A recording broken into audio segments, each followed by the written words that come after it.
തീർച്ചയായും ശ്രീ പ്രിന്റു മഹാദേവ് ഇവിടെ ഇപ്പോൾ അദ്ദേഹം സൂചിപ്പിച്ചതുപോലെ മറ്റ് സംസ്ഥാനങ്ങളുമായി താരതമ്യപ്പെടുത്തുമ്പോൾ കേരളത്തിന്റെ കാര്യം എവിടെയാണെന്നുള്ളത് വളരെ ഗൌരവത്തോടെ വരും ദിവസങ്ങളിൽ ചിന്തിക്കണം. ഈ ഒരു ആശയക്കുഴപ്പങ്ങൾ മാറ്റിവെച്ച് കേരളത്തിന്റെ വികസനം തന്നെയാണ് എല്ലാ രാഷ്ട്രീയ പാർട്ടികളും ലക്ഷ്യമിടുന്നത്. അതിലേക്ക് എത്താൻ അപ്പോൾ എന്താണ് കേരളം ചെയ്യുന്നത് എന്ന ചോദ്യങ്ങൾക്ക് ചില കണക്കുകൾ കൂടി കഴിഞ്ഞ ദിവസങ്ങളിൽ മാധ്യമങ്ങളും ചർച്ചയാക്കിയിട്ടുണ്ട്. അതായത് ബജറ്റിൽ 58.5 കോടി സ്റ്റാർട്ടപ്പ് മിഷൻ ഉണ്ടായിരുന്നത് 20 കോടിയാക്കി വെട്ടിച്ചുരുക്കി എന്നുള്ള കണക്കുകൾ. അപ്പോൾ വെട്ടിച്ചുരുക്കിയാണോ കൂടുതൽ വ്യവസായ സൌഹൃദ അന്തരീക്ഷം ഉണ്ടാക്കുക എന്ന ചോദ്യം. അതേസമയം രാജ്യത്തിന്റെ അനുകൂല സാഹചര്യത്തെക്കുറിച്ച് താങ്കൾ നേരത്തെ സൂചിപ്പിക്കുകയുണ്ടായി.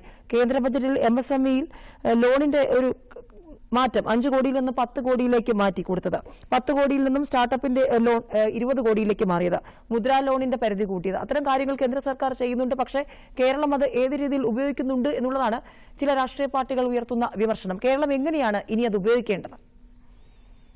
അല്ല, സ്വാഭാവികമായിട്ട് ഇതിനകത്ത് രണ്ട് കാര്യങ്ങളാണുള്ളത്. ഒന്ന്, ആദരണീയനായിട്ടുള്ള ജേക്കബ് സാറൊക്കെ പറഞ്ഞതുപോലെ തന്നെ ഈ ഇടതുപക്ഷം അവരുടെ നയപരമായിട്ടുള്ള ചില സാമ്പത്തിക നയങ്ങളിൽ മാറ്റം വരുത്താൻ പ്രതിജ്ഞാബദ്ധരായിരിക്കും. അതിന് കാരണം ഭാരതത്തിൽ വന്നിട്ടുള്ള, ഇന്ത്യയിൽ വന്നിട്ടുള്ള വലിയൊരു ചേഞ്ചാണ്. അത് വലിയൊരു പോസിറ്റീവായിട്ടാണ്. കാരണം ഒരു ഇടതുപക്ഷ പ്രസ്ഥാനങ്ങൾ, കാരണം കേരളത്തിന്റെ വ്യാവസായിക മുരടിപ്പിന്റെ അടിസ്ഥാന കാരണം എന്ന് പറയുന്നത് ഈ ഇടതുപക്ഷം ഈ കേരളം ഭരിച്ച 35 അല്ലെങ്കിൽ 40 വർഷമാണ്. അവർ ഭരിച്ച ടൈമുകളാണ്.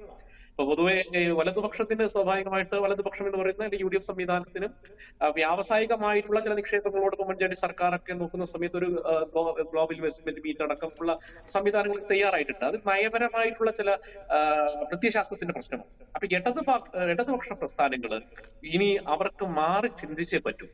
രാജ്യ പുരോഗതിയുടെ ഭാഗമാക്കാൻ അവരുടെ പ്രത്യയശാസ്ത്രപരമായിട്ടുള്ള ചില കട്ടുപിടുത്തങ്ങൾ അവർ അവസാനിപ്പിക്കാൻ തയ്യാറാണ്.